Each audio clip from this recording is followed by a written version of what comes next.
இன்னொரு பக்கம் எதிர்கட்சியா இப்ப விஜய் இன்னொரு பக்கம் இங்க இருக்கும்போது பிரதான எதிர்கட்சி நாங்க தான் அப்படின்னு சொல்லக்கூடிய முனைப்புல இன்னைக்கு அதிமுக இந்த ஊழல் புகாரோட போயிருக்கா. இதை எப்படி பார்க்கலாம் பிரியன் சார்? ஆளுநரை போய் நேரில் சந்திச்சு புகார் சொல்றாங்க. இன்னொரு பக்கம் ஆளுங்கட்சி நலத்திட்டங்களாக தொடர்ச்சியாக அடுத்தடுத்து தேர்தல் காலத்துக்கு தயார் பண்ணிக்கிட்டே இருக்கிறாங்க. இந்த இருதுருவ அரசியல் 3 துருவமாக மாறிடுச்சா, மும்முனை அல்லது 4 முனை அல்லது பல முனைன்னு மாறிடுச்சா, அதை மீண்டும் இருமுனையாக மாற்றக்கூடிய முயற்சி அதிமுக மேற்கொள்ளுதா, திமுக மேற்கொள்ளுதா? இதை எப்படி புரியுது? சமீபத்தில் வந்து ஒரு தனியார் கருத்து கணிப்பில் வந்து, ஏன்னா அதுக்கு முன்னாடி தான் திரு உதயநிதி சொன்னார் வலுவிழந்ததாக இருந்தாலும் அதிமுக தான் எங்கள் எதிர்கட்சி அப்படின்னாரு. ஸோ அந்த இடத்துக்குள்ளே வராங்களா? கருத்து கணிப்பில் என்ன சொன்னாங்க, எடப்பாடி வந்து எதிர்கட்சி தலைவர் ரோலை சரியாக செய்யலை, அண்ணாமலைக்கு பின்னாடி தான் அவர் இருக்கார் அப்படின்ற மாதிரி, 4வது இடத்துல இருக்கான்ற மாதிரி ஏதோ ஒரு கருத்து கணிப்பு வந்தது. ஸோ ஒரு எதிர்கட்சி தலைவராக ஒரு 150 இடங்களில் 190 இடங்களில் போய் பிரச்சாரம் பண்ணிட்டாருன்றதை அவர் சொல்கிறார். சார், கருத்து கணிப்புகளை பொறுத்த வரைக்கும் என்னுடைய தாழ்மையான கருத்து என்னன்னா சார், குறைஞ்சபட்ச ட்ராக் ரெக்கார்டை பார்த்துக்கிட்டு நம்ம பேசலாம் சார். கருத்து கணிப்புகள் நிறைய கருத்து கணிப்பு வரும். நான் பேர் சொல்ல, அதனால அண்ணாமலை அவர்கள் எதுவுமே பண்ணல. இவர் வந்து 160 தொகுதி போயிருக்காரு, நயனார் நாகேந்திரன் சுத்தி வந்திருக்காரு. அதுக்கும் பின்னாடி வந்து ஒரு எதிர்கட்சி தலைவர் போயிருக்காருன்னு சொல்லிட்டு திரும்ப இல்ல சார், இல்ல நான் சொல்லி முடிச்சேன், அப்புறம் பதில் சொல்லுங்க. இல்ல சொல்லி முடிச்சேன், இருங்க சார். அண்ணாமலை அவர்களுக்கு ரெகுலரா வார் ரூம்ல வச்சிட்டு இது மாதிரி வருது, அதையும் சேர்த்து தான் பாக்குறேன். ஒரு நிமிஷம் இருங்க, நான் ஒரு கருத்து கணிப்பில வந்தது அப்படின்னு தான் சொன்னேன் சார். யார் சொல்ல அதோட கிரெடிபிலிட்டிலாம், அதோட கிரெடிபிலிட்டிலாம் பத்தி நான் வந்து அதுக்கு வவுச் பண்ணல. அதை வந்து நீங்க பேசும்போதே அதுக்கு ஒரு கிரெடிபிலிட்டி தானே? இல்ல ஆமா, ஒருவேளை அவங்க சொன்னாங்க கேட்கப்படல.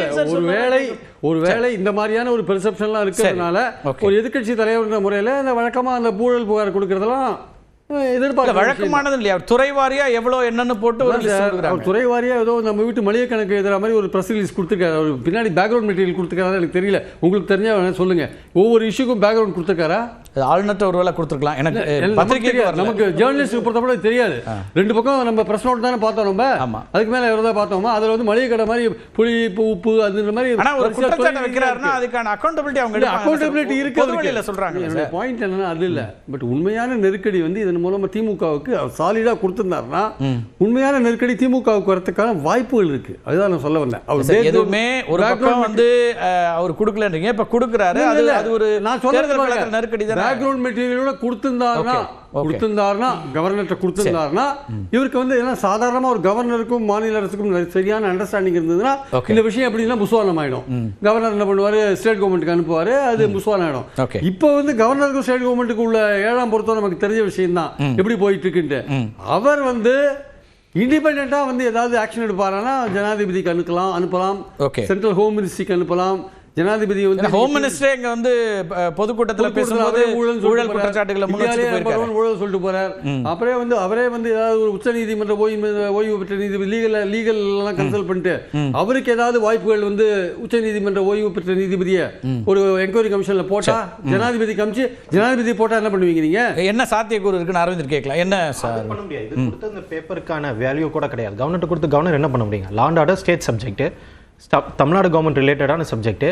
அதில் ஏதாச்சும் ஒரு பிரச்சனைனா தமிழ்நாட்டில் இருக்கிற vigilance and anti corruption department தான் பண்ண முடியுமே தவிர கவர்னர் அதை பிரசிடென்ட் அனுப்பிச்சாலும் ஹோம் மினிஸ்டர் கொடுத்தாலும் ஒரு வேல்யூ இருக்க மாதிரி தெரியல. Pure political stand. ஏன் வேல்யூ இருக்காது? சட்ட ரீதியான வேல்யூ அதில் வராது. டிவிஎஸ்சிக்கும் கொடுக்கலாம், சிபிஐக்கும் கொடுக்கலாம். இல்லைங்க, சிபிஐக்கு எப்படி கொடுக்கலாம்? சிபிஐ இல்லை, ஒரு சென்ட்ரல் கவர்மெண்ட் எம்ப்ளாயி இன்வால்வ் ஆகியிருந்தால் தான் சிபிஐ கொடுக்க முடியும்.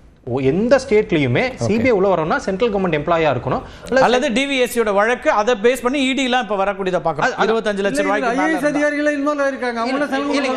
இல்ல அதே கிளாரிஃபை பண்ணிடுறேன். ஐஏஎஸ் ஐபிஎஸ் இருந்தா கூட தமிழ்நாடுக்கு கீழ வேலை செஞ்சாங்கன்னா சிபிஐ உள்ள வர முடியாது. சிபிஐ செக் பண்ணிட்டு வந்துரும். வர இல்ல ரெண்டு தான். ஒண்ணு சென்ட்ரல் கவர்மெண்ட் எம்ப்ளாயி இருந்திருக்கும். அவர் ஃபண்ட்ஸ் சொல்றாரு. ஃபண்ட்ஸ் வந்தா சிக்கல். அது அடுத்து நான் சொல்றேன். அல்லது சென்ட்ரல் கவர்மெண்டோட ஃபண்ட்ஸ் இருந்தா அத வந்து சிபிஐ காக்னிசன்ஸ் எடுத்துக்கலாம். பட் அப்படி இருந்தாலும் அந்த ஃபண்ட்ஸை நீங்க ஸ்டேட் கவர்மெண்ட் கொடுத்து ஸ்டேட் கவர்மெண்ட் கீழ அது வேலை செஞ்சிருந்தாங்கன்னா சிபிஐ உள்ள வர முடியாது. ஓகே, சென்ட்ரல் கவர்மெண்ட்டும் சென்ட்ரல் ஃபண்ட்ஸ் சென்ட்ரல் கவர்மெண்டோட இன்ஸ்டிடியூஷன்ஸ் இன்வால்வ் ஆயிருந்தா தான் பண்ண முடியுமே தவிர இது நீங்க கவர்னருக்கு என்ன கொடுத்தீங்கனாலும் கவர்னர் அதை பார்த்துட்டு தமிழ்நாடு கவர்மெண்ட்டுக்கு அனுப்பலாம், தமிழ்நாடு கவர்மெண்ட் கேட்கலாம், ரிப்போர்ட் கேட்கலாம், அல்லது ஏதாச்சும் அவர் வந்து ஒரு பப்ளிக்கா ஒரு ஸ்டேட்மெண்ட் கொடுக்கலாம். இந்த மாதிரி இத்தனை கம்ப்ளைண்ட் வந்திருக்கு, இதுக்கான பதில் என்னன்னு பப்ளிக்கா ஸ்டேட்மெண்ட் கொடுக்கலாம். அல்லது அசம்பிளி 20ஆம் தேதி ஆரம்பிக்க போகுதுன்னு நினைக்கிறேன். அப்ப இது வந்து ஏதாச்சும் ரைஸ் பண்ணலாமே தவிர அதை தாண்டி சென்ட்ரல் கவர்மெண்ட் அனுப்ப முடியாது. சிபிஐங்கிறது சென்ட்ரல் கவர்மெண்ட் எம்ப்ளாயிஸ் மட்டும் தான், அல்லது சென்ட்ரல் கவர்மெண்ட் இன்ஸ்டிடியூஷனுக்காக மட்டும் தான்.